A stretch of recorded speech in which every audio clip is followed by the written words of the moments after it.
My stepmother left me utterly speechless while I was in the bathroom. A tale of infidelity. Life often surprises us with unforeseen challenges, particularly at moments when we believe we have everything under control. Returning home after college has unfolded into a surprisingly intricate situation, one I never anticipated. And so, here I stand, Ethan Thompson. Allow me to share the tale of how my world was turned completely on its head. Initially, the prospect of moving back in with my father Dylan and stepmother Aurora appeared to be a promising decision. The job market proved to be challenging, and remaining with them during the search for employment was a prudent financial decision. Aurora had been my stepmother for 15 years, and our relationship had always been harmonious. Aurora, at 62, exuded a grace and vitality that belied her years, making her seem far younger than her age.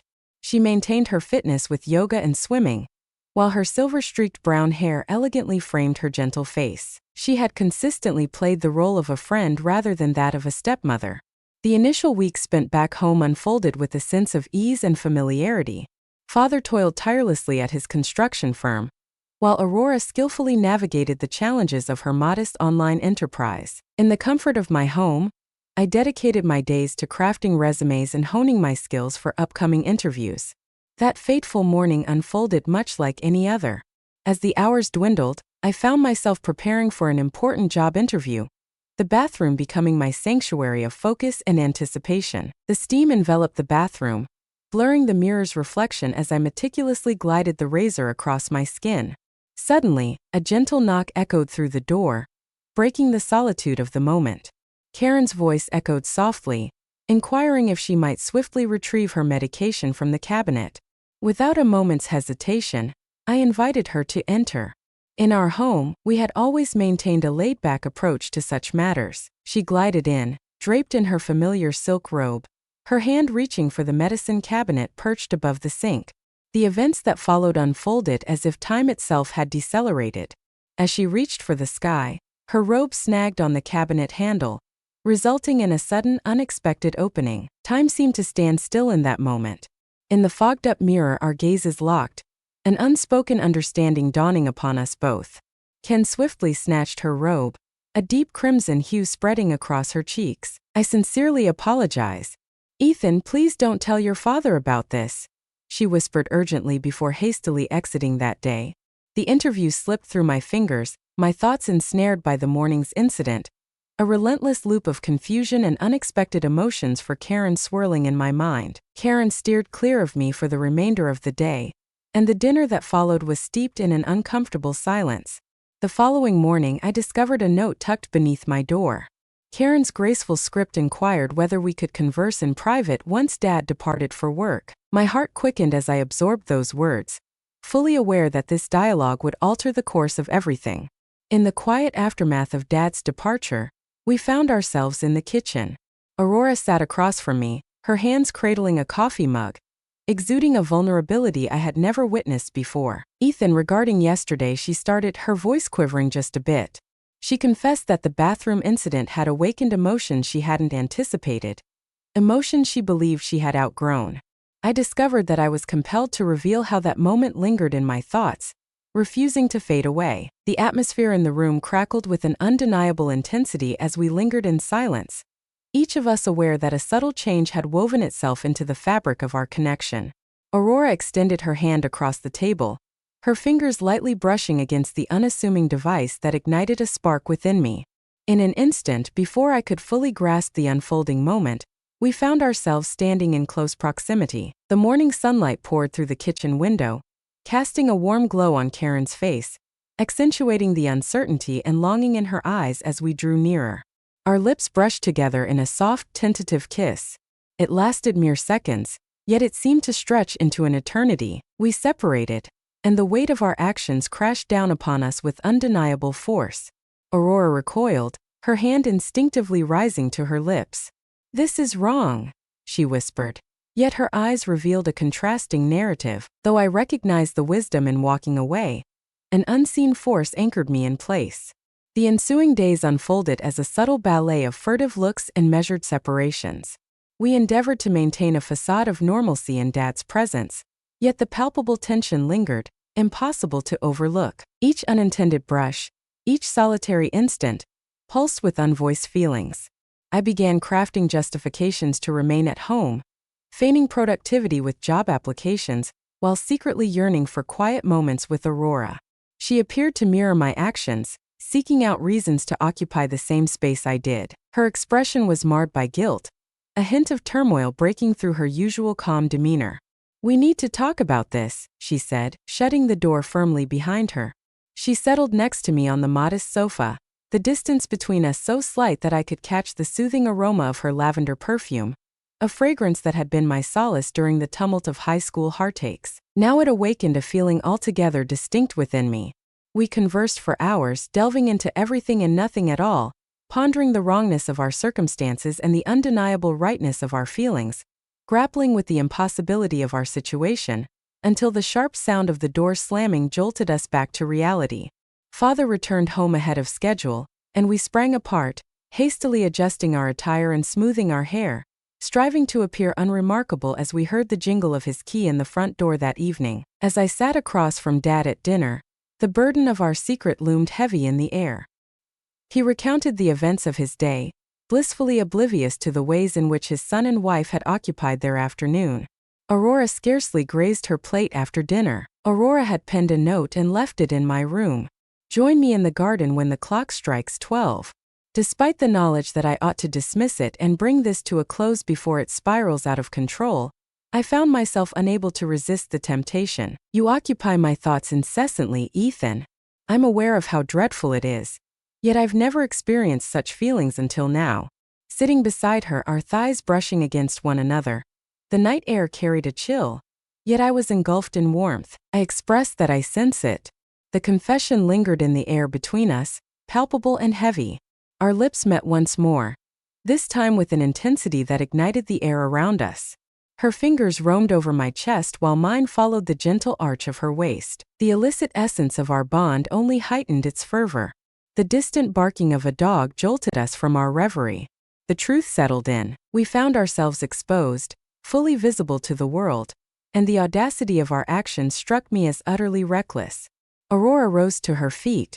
She adjusted her attire and said, "We can't do this here." Yet within her gaze lingered the allure of something greater.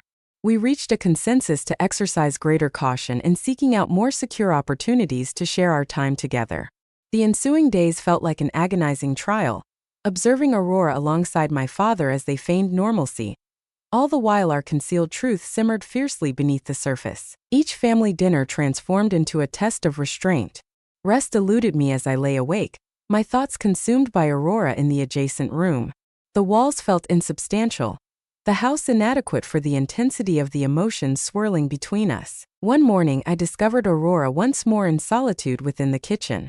The recollection of our inaugural kiss lingered, thickening the atmosphere around us. Silently, she glided into my embrace, aligning seamlessly with my form. We understood the perilous game we were engaging in. Every touch, every fleeting moment, drew us nearer to the brink of discovery, yet the pull between us had grown too powerful to deny. Aurora endeavored to uphold her boundaries, striving for a semblance of propriety, yet each time we found ourselves alone, those barriers disintegrated like sand castles succumbing to the relentless tide. Each passing day intensified the tension. Ordinary moments transformed into profound experiences. As we brushed past one another in the hallway, our eyes met fleetingly across the dinner table, and our fingers grazed during the mundane task of washing dishes. Father sensed a change, yet he linked it to the pressures of searching for employment. Had he only been aware of the true cause behind the shift in his son and wife's demeanor? With each passing day, the bond between us deepened. What began as a mere physical attraction evolved into a profound and intricate connection. We discovered a profound connection, revealing thoughts and emotions we had kept hidden from the world. The guilt lingered, yet it was eclipsed by the fervor of our emotions. With each passing day, we edged nearer to an irrevocable moment, a choice that would alter the course of our lives forever. As dawn broke, transformation began just as it always had. With Dad having departed for work at dawn, I discovered Aurora in the kitchen, busy preparing coffee. She donned the same silk robe from that initial morning in the bathroom, yet this time every detail was deliberate. Our gazes locked in the warmth of the kitchen, and in silence we moved toward one another, the coffee left to cool in the background. Aurora glided closer, her fingers slipping beneath the fabric of my t-shirt. This kiss was unlike any other, desperate, hungry, and brimming with weeks of suppressed longing. I hoisted her onto the kitchen counter, positioning myself between her legs as our lips met in a tender kiss. Her robe fell open, and this time, there was an absence of awkward apology, a deliberate pause instead of a hurried attempt to conceal. Her skin felt velvety beneath my fingertips, her breath warm and labored against my neck. The events that transpired were simply inescapable. We united in a fervent embrace. With all thoughts of consequences momentarily set aside, the kitchen counter, where I had shared countless breakfasts over the years, transformed into the backdrop for our inaugural intimate encounter. In the moments that followed, we embraced one another. The fabric of reality gradually wove itself back into existence. The kitchen clock ticked with a pronounced insistence, a reminder that time, relentless and unyielding, continued its march forward, even when it felt as though it had come to a standstill. Karen's fingers danced across my chest, creating intricate patterns as we regained our breath. "We can't take this back," she whispered, her voice laced with both satisfaction and concern. In the realm of stolen moments and clandestine encounters, we discovered inventive paths to unite. In the stillness of early mornings before my father stirred, during the afternoons when he was away at work, and in the serene moments spent in the garden after dusk, Aurora appeared to blossom with each day that unfolded, her joy illuminating her very being. I found myself sinking further into our physical connection, evolving into something richer, more intricate. Yet, guilt gnawed at us both each time Dad embraced Aurora or expressed his pride in her. It felt as though a knife was twisting in my gut.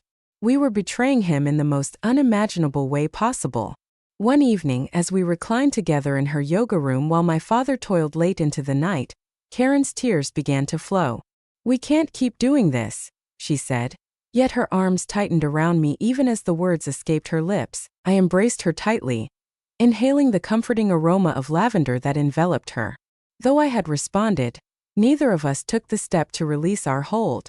We had fallen into an irresistible obsession with one another, entwined in the secrecy of our illicit bond. The following morning, Father declared that he was bound for a week-long business journey.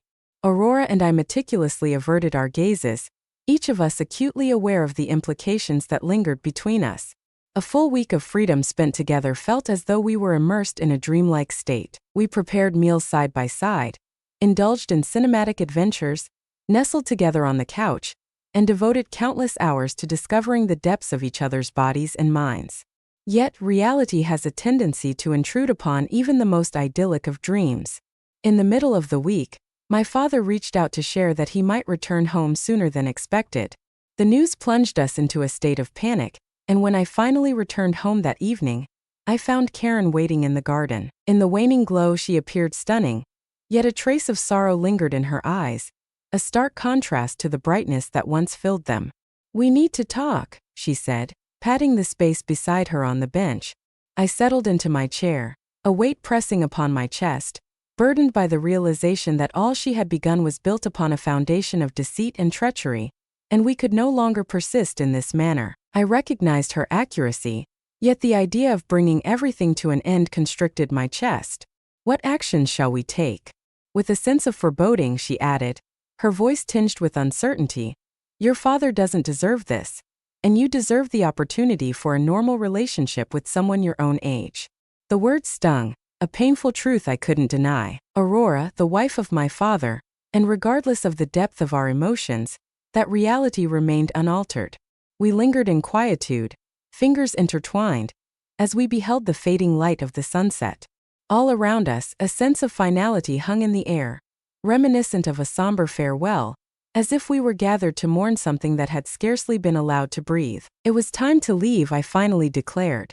It stood as the sole answer that resonated with clarity. Remaining in the house and encountering Aurora daily, while attempting to stifle our emotions, would prove to be an insurmountable challenge. Karen nodded, her tears tracing delicate paths down her cheeks. "I believe that's the wisest choice." Yet Ethan, she pivoted to confront me, her gaze piercing. "It is important for you to understand that the connection we shared was genuine. It transcended mere physical attraction or the fleeting whims of a midlife crisis." I drew her near once more, etching the sensation of her warmth against me into my memory. "I understand," I murmured into her soft and poignant embrace. It contained everything we left unspoken. The regret, the love, the unattainable dreams that would forever remain unexplored. The following morning, I informed my father that I had discovered an apartment nearer to the city, a place brimming with greater job prospects for him. With a mix of surprise and unwavering support, Karen beamed with pride at my initiative in pursuing my career. Together, we meticulously packed, ensuring we maintained a respectful distance throughout the process. Each unintentional touch, every fleeting look exchanged, resonated with the weight of farewell on the day I departed. It was chaotic and flawed in every way, yet it held a certain authenticity, strength, and capacity for change. Several months later, I landed a great job and started dating. I attempted to move forward, yet there were moments, particularly in the stillness of the night, when memories of those weeks with Aurora flooded my mind, an impossible love that we had to relinquish, despite the fact that Dad, Aurora, and I remain bound by marriage. Upon my visits now, Aurora and I keep a measured distance, our secrets securely entombed in the past. Yet, occasionally, when our gazes intersect across the dinner table, I catch a glimpse of it, the reverberation of our shared moments, the recollection of fervent days and nights, the bittersweet essence of a love that could never be. Life has a peculiar way of surprising us, revealing that love doesn't always adhere to the conventions we believe it must. At times, it ignites with a fierce brilliance, only to extinguish in an instant.